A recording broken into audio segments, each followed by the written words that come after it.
I want to talk about why you can have a gorgeous brand and still not be getting the results that you're looking for. Well, as an ex-designer myself, I understand the compulsion to have something that looks really, really good. Like really good. And I know how valuable it can feel. But at the end of the day, we have to get really, really honest. People are not buying from you because of your logo. They're not buying from you because of a specific color palette. They're not buying from you because you have X little icons. That is not why people buy. Does it help with some of the attraction? Absolutely. Which is one of the first keys in developing out a brand, which is why so many brand designers focus so heavily on it. But at the end of the day, just having a gorgeous brand alone is not going to yield results, especially as you are getting past that 500,000 mark and reaching the million mark and beyond. People want to buy from brands and get involved with brands that make them feel something, that make them want to exit this world that we are currently living in, because hot damn, it's crazy, and enter your brand world. They want to feel entrenched in what it is that you do. They want to feel like they're a part of your community. And not just a Facebook group, but actually a part of your brand. This is what buyers are doing now. It is not just about a product or service anymore. It is about how you are making them feel. And this doesn't just happen in the digital brand assets. A PDF alone of your assets is not going to convert for you. But how you apply those assets will. And that is where direction comes in. So I've developed a brand caliber standard. This is what I take all of my clients through, and what I've actually been taking my own business through just to prove that it works in my current rebrand.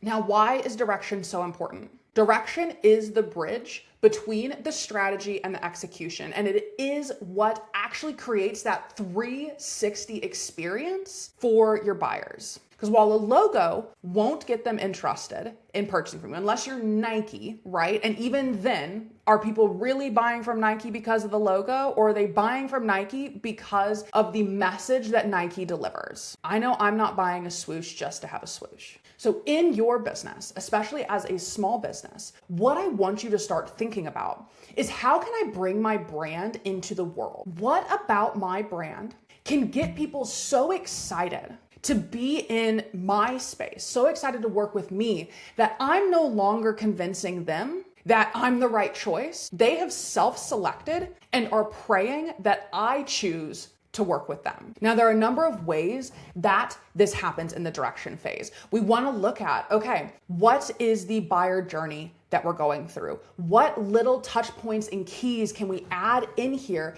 that will, number one, make this experience special and stand out, but also reduce friction to the buying of your product or service, or even just committing to your brand in a follow or something like that. So I'll give you an example of a client that I worked with in Champaign, Illinois. So they're Good Judy's, they're a bagel and espresso bar. They are absolutely killing it. And one of the things that we discovered as we were doing the strategy part of their rebrand was their ideal people didn't know where they were. So they were operating as a farmer's market booth prior, were opening their first brick and mortar, and were kind of in an off the beaten path space in their town. And so they needed to make sure that they were landing the right kind of people, getting in front of the right people in the right way to get them curious enough to just come check them out, because they knew the moment you tried one of their bagels, and they were not kidding, their bagels are damn good, you'd be hooked. You would absolutely be coming back. But the problem was, we couldn't get people there in the first place, not without this direction.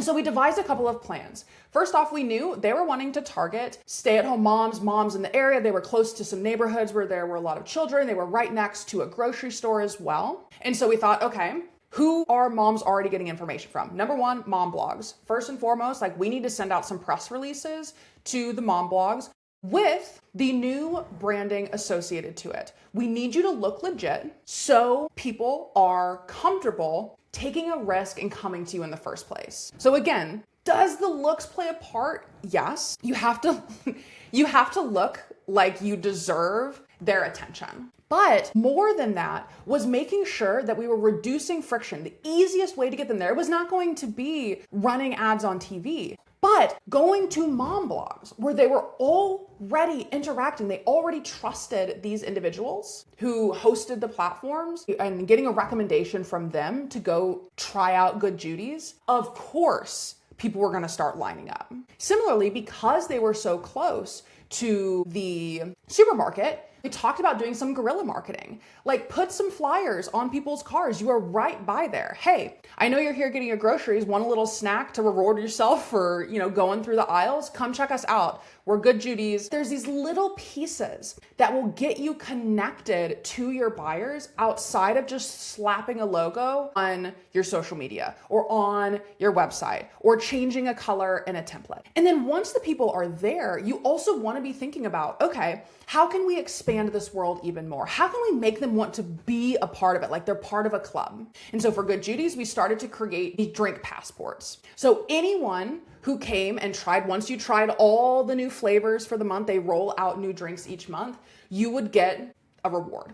You would get a free drink, you would get a free bagel, anything to get people coming back and trying their things and feeling like they were part of this community. They also created t-shirts, and not just a t-shirt that had their logo on it, but a t-shirt that had a fun slogan. We drew up a bagel. They have a lot of Wizard of Oz themes in their brand. And so really tying that together, but making it something that their people wanted to wear. And this is really important. If you are ever going to create merch, people don't want to wear just your logo. Again, like unless you are Nike and like Nike has earned it, that is not what people want.